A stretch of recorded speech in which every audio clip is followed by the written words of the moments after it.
अब लॉर्डोसिस के कुछ काजेज़ हैं जिसकी वजह से जो है लॉर्डोसिस की कंडीशन डेवलप होती है। वो कौन-कौन से काजेज़ हैं मेन? फर्स्ट आता है एब्डोमिनल मसल। अगर जो आपके जो एब्डोमिनल के मसल्स हैं वो वीक हैं तो जो है वो लॉर्डोसिस कंडीशन डेवलप हो सकती है।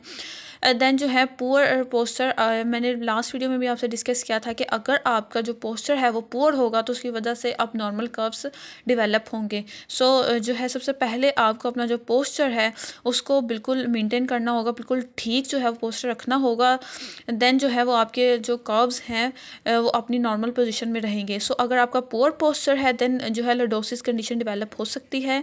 देन अगर जो है over training in sports, sometime ऐसे होता है कि अगर जो स्पोर्ट्स में जो होते हैं प्लेयर्स वो बहुत ज़्यादा ओवर ट्रेनिंग करते हैं जिनकी वजह से उनकी जो स्पाइन पे उस पर अफेक्ट बहुत ज़्यादा होता है, उसकी वजह से भी जो कंडीशंस डेवलप हो सकती है वो है लॉर्डोसिस। देन उसके अलावा अगर आपको ओबेसिटी है, आप बहुत ज़्यादा वेट आपने कैरी किया हुआ है तो उससे भी क्या होगा, वेट जो है लोड पड़ेगा स्पाइन पे, स्पाइन के जो कर्व्स हैं वो उसमें डैमेज हो जाएंगे और उसमें जो कंडीशन डेवलप हो सकती है वो है लॉर्डोसिस। ये मेन काजेज़ हैं जो कि लॉर्डोसिस जो है वो काज करवा सकती हैं। इसके ट्रीटमेंट में आप जो है अगर तो सीवियर जो अगर मिल्ड केस है, मतलब कितना ज़्यादा जो हाई केस नहीं है, तो उसमें क्या करवा सकते हैं आप, एक्सरसाइज करवा सकते हैं। एक्सरसाइज के ज़रिए जो है वो आप इसको कंट्रोल कर सकते हैं। बट अगर सीवियर केस है तो उसमें क्या होता है, ब्रेसिंग होती है, सर्जिकल टेक्निक्स अप्लाई की जाती हैं जिससे जो है लॉर्डोसिस को कवर किया जा सकता है। नेक्स्ट जो कंडीशन है वो है कफोसिस, जिसमें जो है थोरेसिक जो हमारे वर्टिब्रा है उनका जो कर्व है वो एक्सट्रीम कर्व जो है उसकी शक्ल अख्तियार कर लेता है। अब इसमें क्या होगा, इसमें जो काजेज़ हैं वो डिफरेंट काजेज़ हैं। फर्स्ट है ओस्टियोपोरोसिस।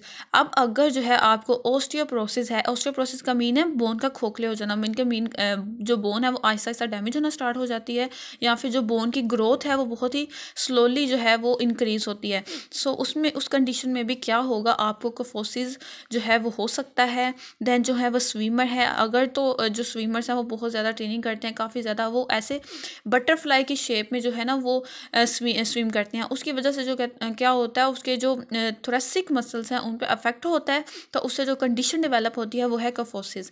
देन जो है कंजेंटियल एबनॉर्मेलिटीज़, अगर जो है पैदाइशी आपको कोई इशू है स्पाइन पर, तो उससे भी जो है ये जो है कफोसिस ये डेवलप हो सकती है। इसमें क्या है, अगर तो आपका जो सीवियर केस नहीं है, मिल्ड केस है, तो उसमें आप क्या कर सकते हो, पोस्टीरियर जो है थोरेसिक मसल्स को आप स्ट्रेंथ करोगे, अगर उनको स्ट्रेंथ की जो एक्सरसाइज होती है वो करवाओगे तो उससे जो है कफोसिस को ठीक किया जा सकता है। बट अगर आपका सीवियर केस है, मिल्ड केस नहीं है, तो उसमें आप ब्रेसिंग करवाएंगे एंड सर्जिकल टेक्निक्स अप्लाई की जाती हैं कफोसिस को ठीक करने के लिए। ये ट्रीटमेंट है, ये काजेज़ हैं, ये आपने ध्यान से देख लेना है इनको। देन लास्ट पे जो है वो है स्क्लियोसिस। इसमें भी जो है कंजेंटियल अबनॉर्मेलिटीज़ हो सकती हैं, अगर आप पैदाइशी कोई अबनॉर्मेलिटी है तो उसकी वजह से भी ये डेवलप हो सकती है। देन ये जो है ना ये बहुत ही कॉमन है। इसमें क्या होता है, जैसे स्टूडेंट्स हैं वो बुक्स को जो है काफ़ी ज़्यादा बुक्स को हैंड में कैरी कर लेते हैं, उसकी वजह से क्या होता है, अफेक्ट पड़ता है, लोड बढ़ता है स्पाइन को भी, तो उसमें भी कंडीशन डेवलप हो सकती है। उसके अलावा अगर तो आप जो है अगर आप स्टूडेंट हैं तो आपको पता होगा, हाँ, जो लड़कियां हैं उनको या फिर जो लड़के हैं उनको भी जो है ये आदत होती है कि एक साइड पे जो है शोल्डर की उस पर वो बैग को जो है हैंग कर लेते हैं और चल जाते हैं। उसमें इतना जो है एक साइड पे जो है वो स्पाइन के अफेक्ट होता है, जिसकी वजह से लेटरल साइड पे जो है वो स्पाइन मूव कर जाती है, उससे भी ये कंडीशन डेवलप हो सकती है।